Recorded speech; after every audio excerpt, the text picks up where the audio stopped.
जय हिंद साथियों, स्वागत करता हूं आपके अपने YouTube चैनल स्टडी प्रचार में। दोस्तों, सामान्य हिंदी की सीरीज में एक बार फिर से आप सभी का स्वागत है। तो आशा करता हूं दोस्तों आप लोग स्वस्थ होंगे, मस्त होंगे, व्यस्त होंगे और आप मेहनत कर रहे होंगे। तो चलिए दोस्तों, आपने इसके पहले हिंदी के चैप्टर 2 के बारे में पढ़ा क्या फ्रेंड्स? चैप्टर 2 के बारे में पढ़ा, जिनमें हमने स्वर के बारे में पढ़ा। क्या मित्रों? स्वर के बारे में पढ़ा। पार्ट फर्स्ट में स्वर के बारे में पढ़ा। अब हम इस वीडियो में, इस लेक्चर में पार्ट सेकंड के बारे में, जो कि व्यंजन के बारे में पढ़ेंगे। तो चलिए फ्रेंड्स, आप इसे देख पा रहे होंगे किस परीक्षा के लिए ये अति महत्वपूर्ण सीरीज है। तो बिना देरी किए मित्र इसे हम आगे बढ़ाते हैं। तो चलिए, आप देख पा रहे होंगे हमारी जो सीरीज है फ्रेंड्स, चैप्टर 2 का ये सेकंड पार्ट है। तो देख पा रहे होंगे फ्रेंड्स, फर्स्ट पार्ट में हमने स्वर के बारे में पढ़ा। आज हम पढ़ने वाले हैं व्यंजन के बारे में। तो चलिए दोस्तों, हम स्टार्ट करते हैं यहाँ पर। तो आप देख पा रहे होंगे व्यंजन वर्ण। फ्रेंड्स, यहाँ पर स्टार्टिंग में हम व्यंजन के बारे में पढ़ते हैं। तो आप देख पा रहे हैं, जैसे कि पहले पॉइंट आप देख पा रहे हैं, पहला पॉइंट दिया गया, ऐसे वर्ण जिनका उच्चारण स्वरों की सहायता से होता है या फिर एक से अधिक वर्णों के मेल को व्यंजन कहते हैं। आप इसे देख सकते हैं फ्रेंड्स कि ऐसे वर्ण जिनका उच्चारण स्वरों की सहायता से होता है या फिर एक से अधिक वर्णों के मेल को ही व्यंजन कहते हैं। आगे देख पा रहे हैं फ्रेंड्स कि प्रत्येक व्यंजन वर्णों में आ ध्वनि अंतर्निहित रहती है, क्योंकि आ के बिना किसी भी व्यंजन का उच्चारण संभव नहीं है। मित्रों, हर एक व्यंजन में आ की ध्वनि इसमें समाहित रहती है, मिली हुई रहती है, अंतर्निहित रहती है। जिस प्रकार आप देख पा रहे होंगे, जैसे यहाँ पर दिया गया है, यहाँ पर का दिया गया है मित्र, का जो कि आधा का और आ से मिलकर ये पूर्ण रूप से पूरा का बन जाता है। इस प्रकार आप देख पा रहे होंगे ये का में आ मिला हुआ है और यहाँ पर इस प्रकार खा भी मिला हुआ है, जो कि आधा खा और पूरे यहाँ पर छोटे आ से मिल के बनी हुई है। इस प्रकार देख पा रहे होंगे हर एक व्यंजन में कहीं ना कहीं स्वर जुड़ा होता है, यानी कि आ जुड़ा होता है। आप देख पा रहे होंगे इस प्रकार गा भी है, आगे भी देखेंगे। हर एक व्यंजन में आ की मात्राएं अंतर्निहित होती है। चलिए, अब बिना इसके उच्चारण संभव नहीं है। चलिए तो दोस्तों, आगे देख पा रहे हैं, नेक्स्ट पॉइंट है जो कि कह रहा है मूल व्यंजन वर्णों की संख्या 33 होती है। अगर दोस्तों मूल व्यंजन के बारे में पूछे तो मूल व्यंजन वर्णों की संख्या 33 होती है। चलिए अगले पॉइंट की ओर बढ़ते हैं। आप देख पा रहे होंगे व्यंजन स्वरों की सहायता से बोले जाते हैं। ये तो सभी को पता है, इसीलिए इन्हें परतंत्र कहते हैं। क्या मित्र? अगर कह रहे हैं कि यहाँ पर व्यंजन स्वरों की सहायता से बोले जाते हैं, इसीलिए इन्हें परतंत्र कहते हैं। चलिए आगे हम पॉइंट पे देख पा रहे होंगे। आगे यहाँ पर आप देख पा रहे होंगे फ्रेंड्स, एक चार्ट के माध्यम से आपको दिखाया गया है, एक ओवरव्यू है। आगे हम इसके बारे में पढ़ेंगे।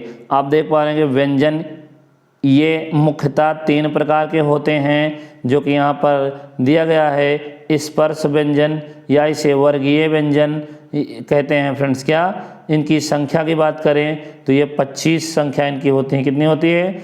25 संख्या होती है। आगे बात करते हैं अंतस्थ व्यंजन, जो कि 4 संख्या इनकी होती है। और ऊष्म व्यंजन या फिर इसे ऊष्म संघर्षी व्यंजन कहते हैं, इनकी संख्या 4 होती है। आगे देख पा रहे होंगे मित्रों, जो कि स्पर्श व्यंजन की बात करें, स्पर्श व्यंजन की अगर हम बात करते हैं तो इसे वर्गीय व्यंजन भी कहते हैं और उदित व्यंजन भी कहते हैं। इनकी संख्या 25 होती है। क्या फ्रेंड्स? 25 होती है। इसमें का से पा तक, क्या फ्रेंड्स, का से पा वर्ग तक के सभी वर्ण आते हैं। आप नीचे देख पा रहे होंगे का से सभी वर्ण है फ्रेंड्स, का से पा तक के, जो कि यहाँ पर दिया गया है। का वर्ग के अंतर्गत जो भी आते हैं यहाँ पर दिया गया फ्रेंड्स। उसके बाद चा वर्ग है और टा वर्ग है और ता वर्ग है और पा वर्ग है। इस प्रकार ये टोटल कुल मिला के 25 हो जाते हैं। इन्हें फ्रेंड्स स्पर्श व्यंजन या वर्गीय व्यंजन या इन्हें उदित व्यंजन कहते हैं। इनकी संख्याएं कितनी होती हैं? तो इनकी संख्या 25 होती है। आगे हम देख पा रहे होंगे फ्रेंड्स, और इनकी बात करें तो यहाँ पर आप देख पा रहे होंगे कि का वर्ग का अगर उच्चारण स्थान की बात करें तो का वर्ग का उच्चारण स्थान कंठ से होता है, और चा वर्ग के उच्चारण स्थान की बात करें तो यह है तालु से होता है, और टा वर्ग के उच्चारण स्थान की बात करें तो यह मूर्धा से होता है मित्रों। और चा और पा वर्ग की बात करते हैं तो यह पा वर्ग, सॉरी फ्रेंड्स, यहाँ पर ता वर्ग जो कि दंत से उच्चारण होता है, और पा वर्ग की बात करते हैं तो यह होंठ से होता है। इस प्रकार फ्रेंड्स, और जो इसका पंचमाक्षर यहाँ पर दिया गया है जो कि फ्रेंड्स ये पंचमाक्षर कहलाता है, या फिर इसे नासिक वर्ण भी कहते हैं। आगे देख पा रहे हैं फ्रेंड्स, आगे हम देखेंगे जो कि यहाँ पर दिया गया है अंतस्थ व्यंजन जिनकी संख्या 4 होती है। क्या मित्रों? 4 होती है, जिनमें या, रा और ला होता है। और यहाँ पर देख पा रहे होंगे या को अर्ध स्वर कहते हैं। क्या मित्रों?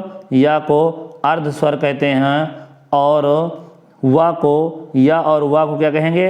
अर्ध स्वर कहेंगे। या और वा को अर्ध स्वर कहेंगे। और जो कि रा की बात करें तो रा को प्रकंपित या फिर लुंठित कहते हैं, और ला की बात करें फ्रेंड्स तो ला को पार्श्विक व्यंजन कहते हैं। इस प्रकार इसके नाम है फ्रेंड्स, इसे नोट कर लीजिएगा। और आगे बढ़ते हैं ऊष्म व्यंजन, या फिर इसे ऊष्म संघर्षी व्यंजन कहते हैं, जिनकी संख्या 4 होती है।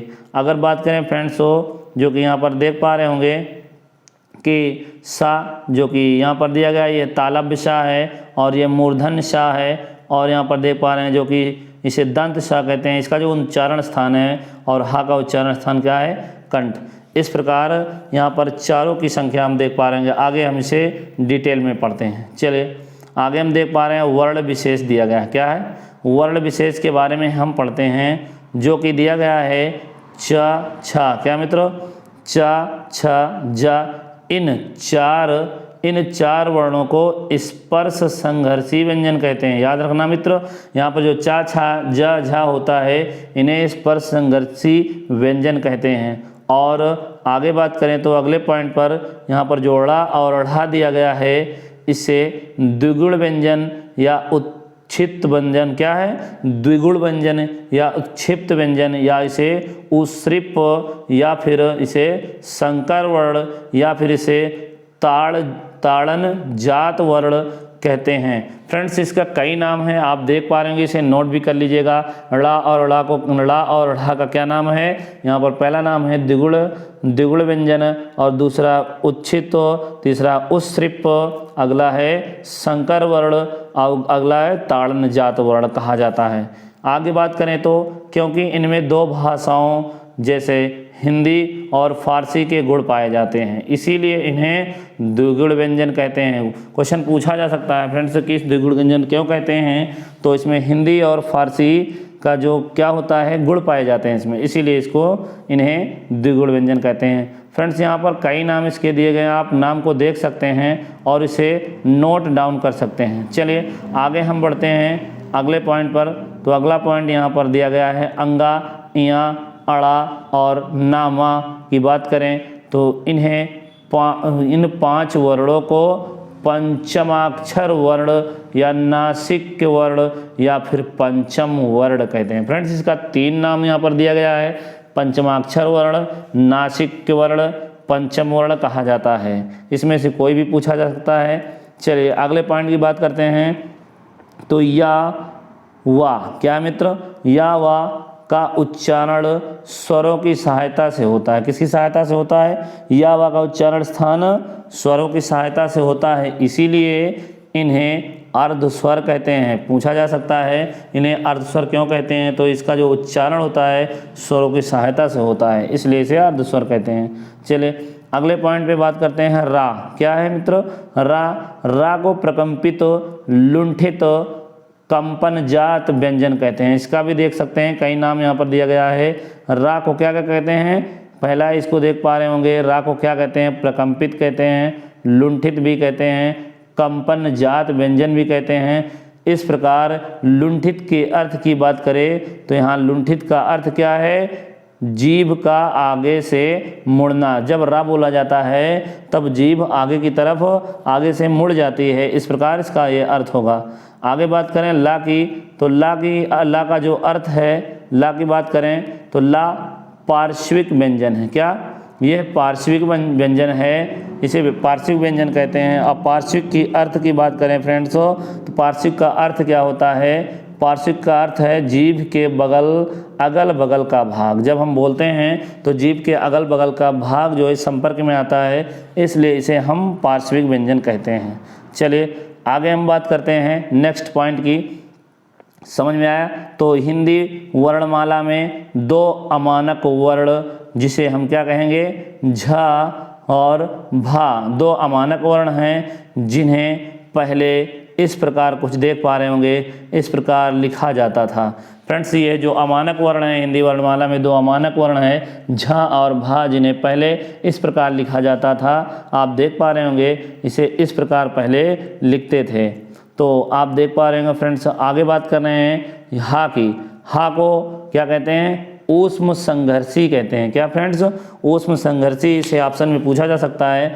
और या फिर इसे स्वर यंत्रमुखी कहते हैं, या फिर इसका एक और नाम है काकल्य वर्ण, या फिर इसे एक और नाम से जानते हैं कंठ, या फिर इसे एक और नाम से फ्रेंड्स देख सकते हैं ऊष्म संघर्षी, और या फिर सघोष वर्ण, इसे आदि नामों से जाना जाता है। फ्रेंड्स आप इसे कॉपी में नोट डाउन कर सकते हैं, ताकि वेरी इंपॉर्टेंट है, एक नए क्वेश्चन यहाँ पर मिल रहे हैं आपको। चलिए तो इस प्रकार हा के इतने नाम हैं, आप देख पा रहे होंगे। एक बार हम फिर से रिपीट कर देते हैं कि इसे किस किस नाम से जाना जाता है। ऊष्म संघर्षी, स्वर यंत्रमुखी, काकल्य वर्ण, कंठ, ऊष्म संघर्षी, सघोष वर्ण आदि नामों से हा को जाना जाता है। किसको?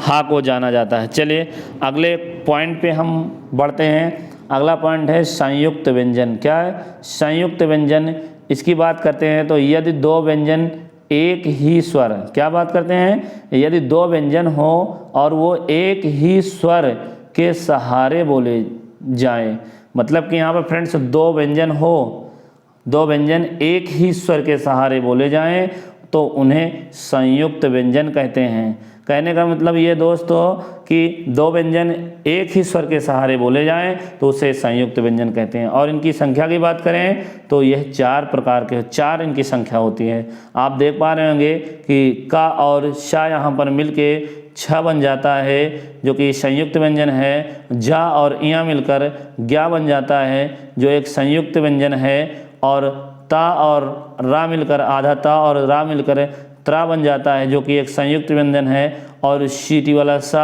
आधा और रा मिलकर श्रा बन जाता है, जो कि एक संयुक्त व्यंजन के अंतर्गत आते हैं। इनकी संख्या की बात करें तो इनकी संख्या बताई गई है 4 होती है। इन्हें संयुक्त व्यंजन कहते हैं। चलिए नेक्स्ट पॉइंट की ओर बढ़ते हैं।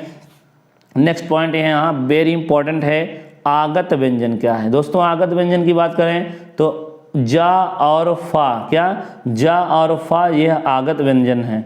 और इनकी संख्या की बात करें तो इनकी संख्या 2 होती है। मित्रों आप दोनों को देख सकते हैं, इनकी संख्या 2 होती है। अगले पॉइंट की ओर बढ़ते हैं तो आगत अर्थात आया हुआ। आगत का मतलब क्या है? आया हुआ। आया हुआ मतलब ये अरबी और फारसी से मिलकर यह आगत वर्ड आया हुआ है, आगत शब्द आया हुआ है, जो कि अरबी और फारसी से मिश्रित होकर बना है।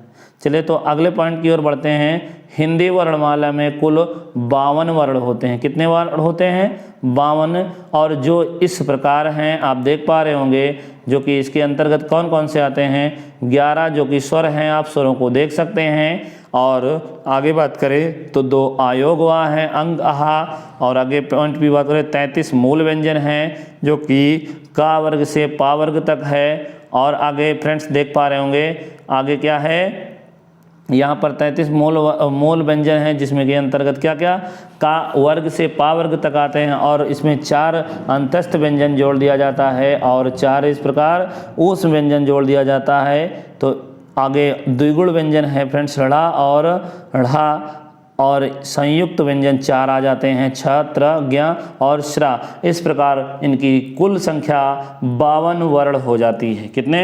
52 वर्ण हो जाते हैं। इन्हें सबको जोड़कर मित्रों इसको सारे को जोड़ दिया जाता है। जोड़ने के बाद इसकी टोटल संख्या 52 हो जाती है। इस प्रकार आप इसे देख सकते हैं और स्क्रीनशॉट ले सकते हैं ताकि आपको यह इम्पोर्टेंट क्वेश्चन समझ में आ जाए। चलिए तो अगले क्वेश्चन की तरफ बढ़ते हैं। अगला यहाँ पर पॉइंट देख पा रहे होंगे। चलिए तो यहाँ पर देख रहे होंगे कि प्राण क्या है मित्रों, कि प्राण वायु या उच्चारण प्रयत्न के आधार पर व्यंजनों का वर्गीकरण। फ्रेंड्स यहाँ पर आप देखेंगे कि प्राण वायु या फिर उच्चारण प्रयत्न के आधार पर आपसे पूछा जा सकता है कि प्राण वायु या फिर उच्चारण प्रयत्न के आधार पर व्यंजनों का कितने प्रकार से वर्गीकरण किया गया है, वर्गीकृत किया गया है। तो आइए देखते हैं किस प्रकार किया गया है। तो प्राण वायु या फिर उच्चारण प्रयत्न के आधार पर इसको दो भेद होते हैं। कितने भेद होते हैं? 2 भेद होते हैं। पहला है अल्प प्राण और महाप्राण। अल्प का मतलब थोड़ा, प्राण मतलब वायु, या मतलब कि यहाँ जिसमें थोड़ी वायु, आगे देख पा रहे होंगे, आगे यहाँ पर दिया गया है। पहले हम देखेंगे अल्प प्राण। अल्प प्राण की बात करें तो जिन व्यंजन वर्णों के उच्चारण में श्वास वायु अल्प मात्रा मतलब कम मात्रा में निकले तो उसे अल्प प्राण कहते हैं। इट मीन्स दोस्तों, अगर मुंह से बोलने पर श्वास से कम वायु निकले तो उसे अल्प प्राण कहते हैं। अल्प मतलब कम होता है, थोड़ा होता है, इस प्रकार इसे अल्प प्राण कहेंगे। आगे बात करें तो प्रत्येक वर्ग का, किस वर्ग का? प्रत्येक वर्ग का पहला, तीसरा और पांचवा वर्ण प्लस अंतस्थ, जिसे हम अंतस्थ व्यंजन जिसे या, रा, ला, वा कहते हैं, अल्प प्राण होते हैं। इसमें हकार ध्वनियाँ नहीं होती है, इसमें हकार ध्वनियाँ नहीं होती हैं। आप इसे देख पा रहे होंगे, इसके अंतर्गत हकार ध्वनि नहीं आती। आगे बात करें अगले पॉइंट की, महाप्राण की। फ्रेंड्स महाप्राण की बात करते हैं तो यहाँ पर जो महाप्राण है, जिन व्यंजन वर्णों के उच्चारण में श्वास वायु अधिक मात्रा में निकलती है उसे महाप्राण कहते हैं। क्या कहते हैं दोस्तों? यदि जिन व्यंजन वर्णों के उच्चारण में श्वास वायु से अधिक मात्रा में वायु निकले तो उसे महाप्राण कहते हैं। और बात करें प्रत्येक वर्ग का दूसरा, कौन सा? दूसरा और चौथा वर्ण, और इसके साथ उसमें व्यंजन भी जिसे कहते हैं सा, ख, सा, हा जोड़ दिया जाता है। ये टोटल क्या हो जाते हैं? महाप्राण कहलाते हैं। और इनमें हकार ध्वनियाँ विशेष रूप से रहती हैं। चलिए अगले पॉइंट पे बढ़ते हैं। आप इसे देख पा रहे होंगे, यहाँ पर कुछ लिस्ट के माध्यम से दिया गया है जिसे हम ग्राफ के माध्यम से देख सकते हैं। वर्ग की यहाँ पर वर्ग दिया गया है और अल्प प्राण दिखाया गया है और महाप्राण। तो देख पा रहे होंगे दोस्तों कि वर्ग की बात करें तो ये का वर्ग है। का वर्ग के अंतर्गत जो पहला, तीसरा और पांचवा, यानी कि यहाँ पर विषम जो संख्याएं होती है, विषम स्थान वाले, ये अल्प प्राण के अंतर्गत आएंगे। और आगे बात करें जो कि महाप्राण तो खा और गा, यानी कि जो सम संख्या होती है, सम स्थान वाले, वो आपके महाप्राण के अंतर्गत आएंगे। आप देख पा रहे होंगे चा वर्ग की बात करें तो च, ज, इया जो कि विषम स्थान वाले हैं आपके अल्प प्राण के अंतर्गत आएंगे। और यहाँ पर जो सम स्थान होंगे वो महाप्राण के अंतर्गत। इसी प्रकार आप देख पा रहे होंगे जो कि टा वर्ग में टा, डा, अंगा, अड़ा जो कि ये अल्प प्राण के अंतर्गत आएंगे, और ठा, ढा और ढा जो कि महाप्राण के अंतर्गत आएंगे। नेक्स्ट तावर्ग की बात करते हैं तो तावर्ग में त, द, ना जो कि विषम स्थान है, यह आएंगे आपके अल्प प्राण के अंतर्गत। और था और धा जो कि सम स्थान है, ये महाप्राण के अंतर्गत आएंगे। आगे बात करें पावर्ग की तो दोस्तों पावर्ग इसी प्रकार अल्प प्राण के अंतर्गत पा, बा, मा और महाप्राण के अंतर्गत फा, फ, भा आएगा जो कि समस्थान है। चलिए इसके बाद कुछ एक्स्ट्रा यहाँ पर दिया गया है, इसी में अंतस्थ जोड़ दिया जाता है। अंतस्थ व्यंजन या, रा, ला, वा जो कि आपके किसके अंतर्गत आते हैं? जो कि अल्प प्राण के अंतर्गत आते हैं। और यहाँ पर एक्स्ट्रा कुछ जोड़ा गया है जो कि उस व्यंजन की बात करें स, ख, स, हा जो कि आपके महाप्राण के अंतर्गत आते हैं। चलिए आगे हम बात करते हैं जो कि स्वर घोषत्व तंत्री में कंपन के आधार पर व्यंजनों का वर्गीकरण। पहले आपने देखा दोस्तों, आपने इसके पहले देखा जो कि आप देख चुके हैं, आपने देखा कि प्राण वायु या उच्चारण के आधार पर। अब हम देखने वाले हैं स्वर घोषत्व तंत्री के कंपन के आधार पर व्यंजनों का वर्गीकरण। चलिए तो हम देखते हैं स्वर या घोषत्व तंत्री में कंपन के आधार पर व्यंजन को दो प्रकार में बांटा गया है। दो प्रकार में कौन से हैं? जो कि पहला अघोष व्यंजन है और दूसरा सघोष या इसे घोष व्यंजन कहते हैं। आइए हम देखते हैं अघोष व्यंजन क्या है। चले तो अघोष व्यंजन की बात करते हैं। सबसे पहले तो अघोष व्यंजन जो होता है फ्रेंड्स, देख पा रहे होंगे यहाँ कि जिन व्यंजन वर्णों के उच्चारण में हमारी स्वर तंत्रियों में कंपन यानी कि झंकृत यानी कि वाइब्रेशन नहीं होता, उन्हें अघोष कहा जाता है। आप देख पा रहे होंगे कि जिन व्यंजनों के उच्चारण में, वर्णों के उच्चारण में हमारी स्वर तंत्रियों में कंपन नहीं होता, उन्हें अघोष कहा जाता है। प्रत्येक वर्ग का पहला दूसरा वर्ण एवं श ख श आघोष वर्ण होते हैं। आप देख पा रहे हैं, इसे नोट कर सकते हैं या फिर स्क्रीनशॉट भी मार सकते हैं। चलिए आगे हम सघोष की बात करें तो सघोष में क्या है? सघोष या इसे हम घोष व्यंजन भी कहते हैं। जिन व्यंजन वर्णों के उच्चारण में हमारी स्वर तंत्रियों में कंपन होता है। क्या होता है दोस्तों? कंपन होता है, उन्हें सघोष या फिर घोष व्यंजन कहते हैं। चले आगे हम बात करते हैं। यहाँ पर सघोष और अघोष को देख पा रहे होंगे। यहाँ पर वर्ग दिया गया है, का वर्ग, चा वर्ग, टा वर्ग, ता वर्ग, पा वर्ग, और इसका जो कि पहला और दूसरा जो वर्ण है आपका अघोष के अंतर्गत आता है और तीसरा चौथा पांचवा आपका सघोष या घोष के अंतर्गत आता है।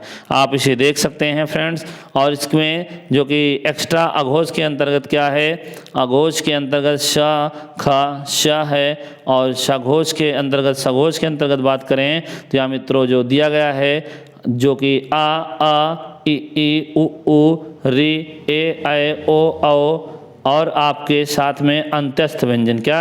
अंत्यस्थ व्यंजन या रा लावा और इसके साथ में हा भी है दोस्तों, हा, जो कि ये सघोष के अंतर्गत आते हैं। आप इसका स्क्रीनशॉट ले सकते हैं।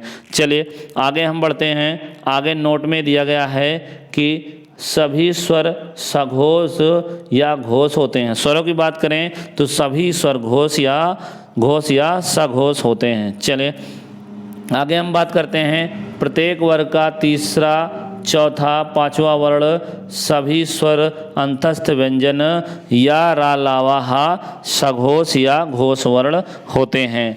चले आगे हम बात करें तो आगे आप इसे देख ही चुके हैं। चलिए तो आगे बढ़ते हैं हम। यहाँ पर कुछ दिया गया है नोट में जो कि पंचमा अक्षर। क्या है मित्रों?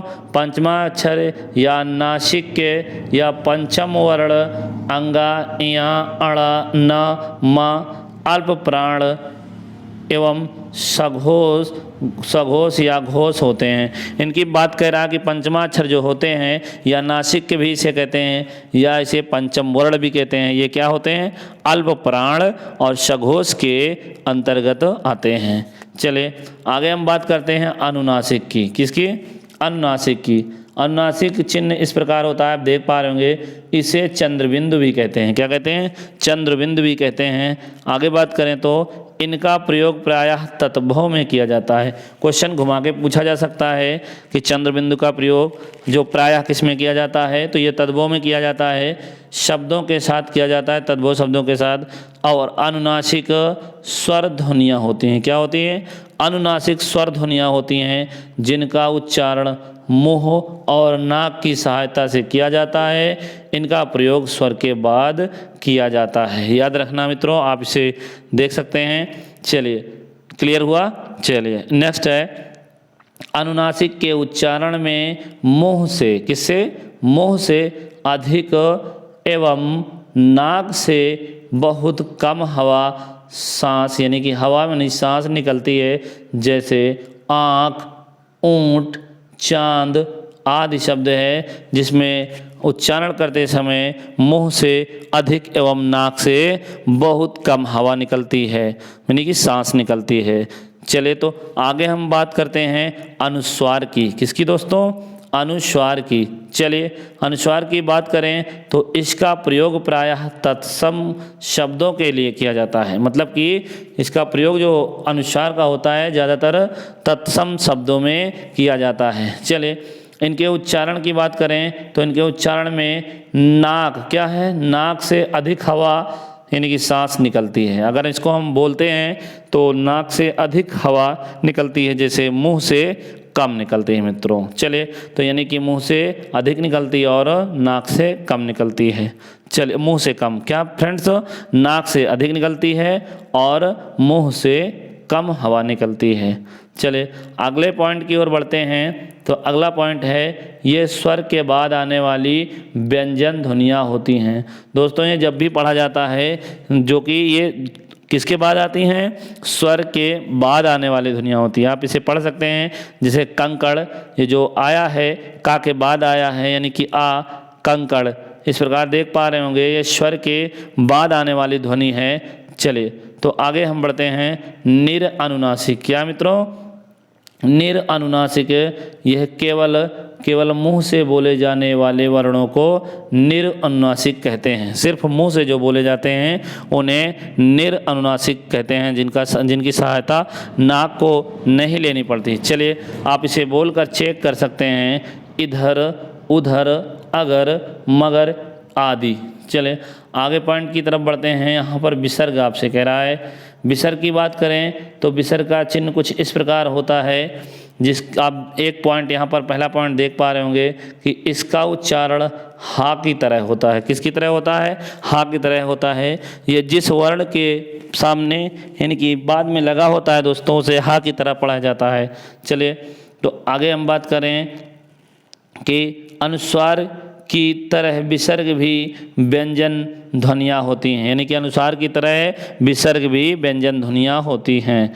चलिए विसर्ग की बात करें तो विसर्ग का प्रयोग स्वर के बाद किया जाता है। हमेशा विसर्ग का प्रयोग स्वर के बाद किया जाता है और इनका प्रयोग प्रायः तत्सम शब्दों के साथ किया जाता है। याद रखना विसर्ग का प्रयोग प्रायः तत्सम शब्दों के साथ किया जाता है। हलंत की बात करते हैं तो हलंत तो जब व्यंजन वर्णों का प्रयोग स्वर के बिना यानी कि स्वर रहित, क्या है दोस्तों? स्वर रहित किया जाता है। क्या किया जाता है? स्वर रहित किया जाता है, तब व्यंजन वर्णों के नीचे हलंत का प्रयोग किया जाता है। जैसे आप देख पा रहे होंगे का लिखा, नीचे हलंत लगा दिया गया, आप देख पा रहे होंगे। इस प्रकार ये स्वर रहित व्यंजन कहलाएंगे। हलंत का चिन्ह एक तिरछी रेखा, जिस प्रकार आप देख पा रहे होंगे यहाँ पर तिरछी रेखा होती है, जो कि व्यंजन जो कि क्या है फ्रेंड्स? व्यंजन वर्णों के नीचे लगाई जाती है। कोई भी व्यंजन होगा जब उसके नीचे तिरछी मात्रा जो तिरछी लगाई जाएगी, फ्रेंड्स देख पा रहे होंगे, इसे हलंत कहेंगे और इसका प्रयोग स्वरों के साथ नहीं होता। फ्रेंड्स आपने कभी स्वरों के साथ हलंत का प्रयोग नहीं देखा होगा। चलिए आगे हम बात करते हैं तो यहाँ पर दिया गया है संयुक्त अक्षरों का उच्चारण। कुछ यहाँ एक्स्ट्रा दिया जा रहा है कि संयुक्त अक्षरों का उच्चारण आप देख पा रहे होंगे हिंदी भाषा में उच्चारण के आधार पर ध्वनि की कितनी रीतियां हैं? 3 रीतियां होती हैं और आप तीनों को देख पा रहे होंगे। यहाँ पर 3 रीतियां हैं। पहली है संयुक्त ध्वनियाँ, दूसरी है संपृक्त ध्वनियाँ, तीसरी है फ्रेंड्स युग्मक ध्वनियाँ या फिर इसे द्वितीय ध्वनियाँ कहते हैं। यह फ्रेंड्स संयुक्त अक्षरों का उच्चारण है। हिंदी भाषा में उच्चारण के आधार पर ध्वनि की 3 रीतियाँ हैं, पूछा जा सकता है। तो आइए हम तीनों के बारे में पढ़ते हैं। चलिए सबसे पहले देखेंगे जो कि संयुक्त ध्वनियाँ।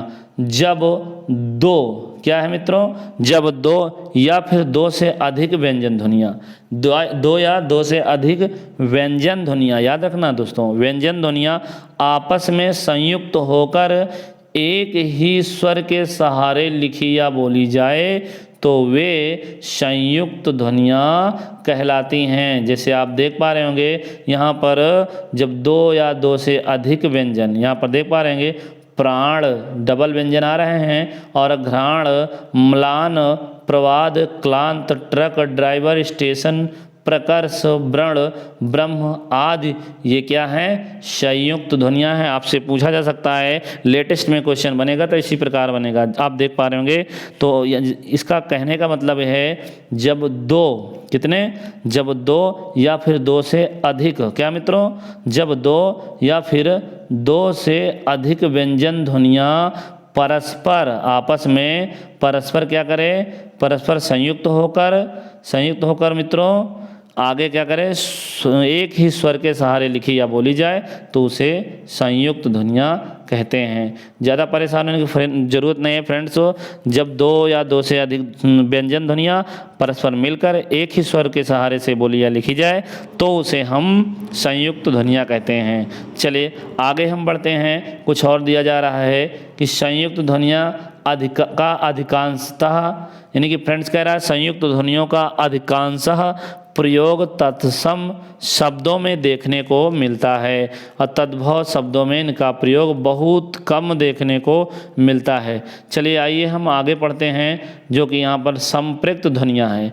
जब एक ध्वनि दो व्यंजनों से संयुक्त हो जाए, जब एक ध्वनि दो व्यंजनों से संयुक्त हो जाए तो वे ध्वनियाँ संपृक्त ध्वनियाँ कहलाती हैं। जैसे उदाहरण में देखेंगे सम, बल, सा और बा के मध्य माँ की ध्वनि संयुक्त हुई है, इसलिए इसे संपृक्त ध्वनियाँ कहेंगे। चलिए आगे हम कंबल की बात करें तो कंबल में का और बा के मध्य यानी कि बीच में आधा माँ की ध्वनि संयुक्त हुई है, इसलिए हम इसे संपृक्त ध्वनियाँ कहेंगे। एक पॉइंट और देख पा रहे होंगे कि बंदर लिखा गया है, बा और दा के बीचों बीच में ना आ गया है, जो कि ध्वनि संयुक्त हुई है और इसे हम संपृक्त ध्वनियाँ कहेंगे। आगे हम बात करेंगे युग्मक ध्वनियाँ। क्या है दोस्तों? युग्मक ध्वनियाँ की बात करें तो जब किसी शब्द में एक ही ध्वनि का द्वित्व हो जाता है, क्या फ्रेंड्स? द्वित्व हो जाए तो वे ध्वनियाँ युग्मक ध्वनियाँ कहलाती हैं। अर्थात कहने का इनका मतलब है जब किसी शब्द में एक ही वर्ण दो बार आ जाए। कितनी बार? दो बार, यानी कि एक बार आधा आए और एक बार पूरा आ जाए तो ऐसी स्थिति को वर्ण का द्वित्व होना कहते हैं। जैसे प्रसन्नता, यहाँ पर आप डबल ना देख सकते हैं, अक्षुण यहाँ पर डबल देख सकते हैं, एक पूरा एक आधा, और यहाँ पर दिक्कत, यहाँ एक पूरा एक आधा आप देख पा रहे होंगे। मशक्कत इसी प्रकार पूरा और आधा का देख सकते हैं, मन्नत भी देख सकते हो, उत्फुल्ल देख सकते हैं। इस प्रकार एक आधा और एक पूरा वर्ण आया है, इस प्रकार इसे हम युग्मक ध्वनियाँ कहेंगे। चलिए आगे देख पा रहे होंगे, यहाँ पर दोस्तों दिया गया है कुछ प्रमुख परिभाषाएं। तो फ्रेंड्स हम थोड़ा परिभाषाओं के बारे में ही बात कर लेते हैं, जो कि सबसे पहले परिभाषा आपसे कह रहा है स्पर्श व्यंजन। आइए हम इसे देखते हैं, क्योंकि कभी कभी क्वेश्चन पेपर में परिभाषा से बना देता है। जिन वर्णों का उच्चारण करते समय वायु फेफड़ों से निकलती हुई मुंह के विभिन्न भागों जैसे कि कंठ, तालु, मूर्धा, दंत और ओष्ठ को स्पर्श करते हुए निकले उसे स्पर्श व्यंजन कहते हैं। याद रखना मित्रों, चूँकि ये व्यंजन उच्चारण स्थान की अलग अलग एकता के लिए हुए वर्गों में विभाजित हैं, इसीलिए इन्हें वर्गीय व्यंजन के नाम से भी जाना जाता है। याद रखना फ्रेंड्स, यह स्पर्श व्यंजन की परिभाषा है। चलिए वर्गीय व्यंजन के नाम से भी इसे जाना जाता है। याद रखना, वर्गीय व्यंजन के नाम से भी इसे जाना जाता है। चलिए आगे पॉइंट देख पा रहे होंगे, यहाँ पर परिभाषा बता रहा है कि स्पर्श व्यंजन की संख्या की बात कर रहा है। फ्रेंड्स यहाँ पर स्पर्श व्यंजन की संख्या कितनी होती है? तो 25 होती है, जिसके अंतर्गत का वर्ग, चा वर्ग, टा वर्ग, ता वर्ग और पा वर्ग आता है, ये सभी अक्षर आते हैं, जिसके बारे में पहले ही बताया जा चुका है, आप पढ़ चुके हैं। चलिए अगले पॉइंट की बात करें, अगले परिभाषा की बात करते हैं। संघर्षी व्यंजन, ऊष्म संघर्षी व्यंजन, या फिर इसके बारे में बात करेंगे, इसकी परिभाषा क्या है। तो जिन व्यंजनों के उच्चारण में मुख विवर से निकलने वाली वायु संघर्ष या घर्षण करते हुए निकले, उसे संघर्षी व्यंजन कहते हैं। यह संघर्षी व्यंजन की परिभाषा है। आगे देख पा रहे होंगे, आगे यहाँ पर आपसे कह रहा है उस व्यंजन को ही संघर्षी व्यंजन कहते हैं, या फिर इसे ऊष्म संघर्षी व्यंजन कहते हैं। कहने का मतलब इनके ये है कि ऊष्म व्यंजन को ही संघर्षी व्यंजन या फिर ऊष्म व्यंजन कहते हैं। और इनकी संख्या की बात करें मित्रों, तो इनकी संख्या 4 होती है, श, ख, स, हा। आप देख पा रहे होंगे। आगे बढ़ते हैं, यहाँ पर उत्क्षिप्त व्यंजन, क्या उत्क्षिप्त व्यंजन या द्विगुण व्यंजन की बात करते हैं। तो जिन वर्णों के उच्चारण के समय जिह्वा यानी कि जीभ पहले ऊपर उठकर मूर्धा को स्पर्श करती है, छूती है, तो उसे दोस्तों उत्क्षिप्त या द्विगुण व्यंजन कहते हैं। और आगे नीचे देखते हैं, कह रहा है यहाँ पर और फिर तेजी से नीचे गिरती है, उसी की बात बता रहा है फ्रेंड्स, जो कि आपने पीछे देखा कि उत्क्षिप्त व्यंजन यानी कि मूर्धा को स्पर्श करती है और फिर तेजी से नीचे गिरती है। जीभ की बात कर रहा है और फिर तेजी से नीचे गिरती है तथा वायु तेजी से बाहर निकलती है, उसे ही उत्क्षिप्त व्यंजन कहते हैं। यह उत्क्षिप्त व्यंजन की परिभाषा है। जैसे अढ़ा, अढ़ा और अड़ा आप पढ़ेंगे तो आपको महसूस होगा कि किस प्रकार यह जीभ ऊपर से और नीचे की ओर आ रही है और तेजी से बाहर की तरफ हवा निकल रही है। चले हम अर्धस्वर की बात करते हैं। तो यहाँ पर दोस्तों अर्धस्वर कह रहा है आपसे कि जो ध्वनियाँ कभी स्वर कभी व्यंजन हो, उन्हें अर्धस्वर कहते हैं, क्योंकि या वा व्यंजनों के उच्चारण करते समय यह क्रमशः ई उ स्वरों के उच्चारण की स्थिति में होते हैं तथा बाद में ये या वा व्यंजनों की स्थिति में होते हैं। इस प्रकार अर्धस्वर की परिभाषा यह हो जाएगी। आगे हम बात करते हैं लुंठित व्यंजन। क्या है? लुंठित व्यंजन या इसे प्रकंपित व्यंजन भी कहते हैं। इसके बारे में बात करें तो जिन व्यंजन वर्णों का उच्चारण करते समय जिह्वा मुख के मध्य, किसके मध्य? मुख के मध्य तेजी से लड़खड़ाए या फिर कंपित हो, उसे लुंठित व्यंजन कहते हैं। क्या मित्रों? फिर एक बार समझिएगा, कह रहे हैं कि जिन व्यंजनों का उच्चारण करते समय यानी बोलते समय जिह्वा मुख के मध्य में तेजी से लड़खड़ाए और या फिर कंपित हो उठे, उसे लुंठित व्यंजन कहते हैं। आप देख रहे होंगे र को लुंठित व्यंजन या फिर प्रकंपित व्यंजन कहते हैं। चलिए पार्श्विक व्यंजन की बात करें तो पार्श्विक व्यंजन आप देख पा रहे होंगे, कह रहा है कि जिन व्यंजन वर्णों के उच्चारण में हवा जीभ के पार्श्व का मतलब दोस्तों बगल से यानी कि जीभ के बगल से निकल जाए तो उसे पार्श्विक व्यंजन कहते हैं। ला को पार्श्विक व्यंजन कहते हैं।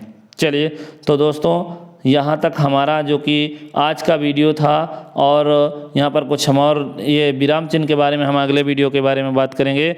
मतलब वीडियो जो है विराम चिन्ह का अगला होगा, उसके बारे में बात करेंगे। यहाँ पर कुछ हमने एक्स्ट्रा ले लिया है, आप इसे देख पा रहे होंगे, इसे थोड़ा सा आप समझ सकते हैं। यहाँ पर दिया गया है दोस्तों, जो कि एक शॉर्ट माध्यम से समझाया गया है, वर्णों के उच्चारण स्थान। आप इसे स्क्रीनशॉट भी ले सकते हैं। चले तो देख पा रहे होंगे, यहाँ पर आप समझ सकते हैं कि यहाँ पर दिया गया है वर्ण दिया गया है, और यहाँ पर वर्ण का उच्चारण माध्यम है, किस माध्यम से उच्चरित होता है, और इनका उच्चारण स्थान कहाँ है, आप देख पा रहे होंगे। चलिए तो आज देखेंगे इसे कि आ क ख ग घ अंगा और हा विसर्ग और आहा यानी कि विसर्ग जो आहा है, इसका उच्चारण स्थान की बात करें तो इसका उच्चारण स्थान कंठ और जीभ का निचला भाग है और माध्यम है। फ्रेंड्स क्या है? ये कंठ और जीभ का निचला भाग इसका माध्यम है, और स्थान की बात करें तो ये कंठ है, इसका उच्चारण स्थान है। आगे बात करें ई क्या है दोस्तों? ई च, छ, ज, झ, इया और या, शा। जो कि इसके माध्यम की बात करें तो इसका माध्यम तालु और जीभ होता है, और उच्चारण स्थान की बात करें तो यह इसका उच्चारण तालु या तालव्य होता है। आगे बात करते हैं दोस्तों, एक ओवरव्यू है, आप देख लीजिएगा इसे। यानी कि आगे देखते हैं तो कह रहा है री, ट, ठ, ड, ढ, ण, र, शा। इनका जो माध्यम है, माध्यम उच्चारण का मूर्धा और जीभ है, इसे हम कहेंगे क्या? उच्चारण स्थान मूर्धन्य या मूर्धा। और अगला फ्रेंड्स है, यहाँ पर आप देख पा रहे होंगे जो कि दिया गया है त, थ, द, ध, न, ल, स। जो कि इसका जो माध्यम है उच्चारण का वो क्या है? दांत और जीभ, और इसे हम कहेंगे क्या? उच्चारण स्थान के माध्यम से दांत या फिर दंत। अगले की बात करते हैं, यहाँ पर दिया गया है उ, प, फ, ब, भ, म। ये दोनों होंठ हैं इसके माध्यम बोलने का, उच्चारण करने का। और उच्चारण स्थान की बात करें तो ओष्ठ या फिर इसे होंठ कहते हैं। आगे बात करते हैं मित्रों, जो कि ए और ए है, इनके उच्चारण स्थान की बात करें माध्यम तो कंठ और तालु और जीभ, कंठ, तालु और जीभ। और इसे हम उच्चारण स्थान के नाम पे क्या बोल सकते हैं? कंठ तालव्य। अगला है हमारा यहाँ पर वा है, जो कि वर्ण है हमारा, और वर्ण जो कि ये माध्यम का है इसका बोलने का, दांत, जीभ और ओंठ। इसे इसलिए हम क्या कहेंगे? उच्चारण स्थान दंतोष्ठ या फिर दंतोष्ठ। चलिए तो दोस्तों, यदि हमारा वीडियो आपको पसंद आया हो तो लाइक करिएगा, सब्सक्राइब भी कर दीजिएगा, ताकि हमें और भी मोटिवेशन मिले, ताकि हम नए नए वीडियो आप तक पहुंचाते रहें। तो दोस्तों, मिलते हैं नेक्स्ट वीडियो में, जो कि एक नया वीडियो होगा, जो हमारा इसी अध्याय का थर्ड पार्ट होगा। क्या मित्रों? थर्ड पार्ट होगा, जिसके अंतर्गत हम पढ़ने वाले हैं क्या मित्रों? क्या पढ़ने वाले हैं? इसके अंतर्गत हम पढ़ेंगे विराम चिन्ह। चलिए, जय हिंद, जय भारत, वंदे मातरम।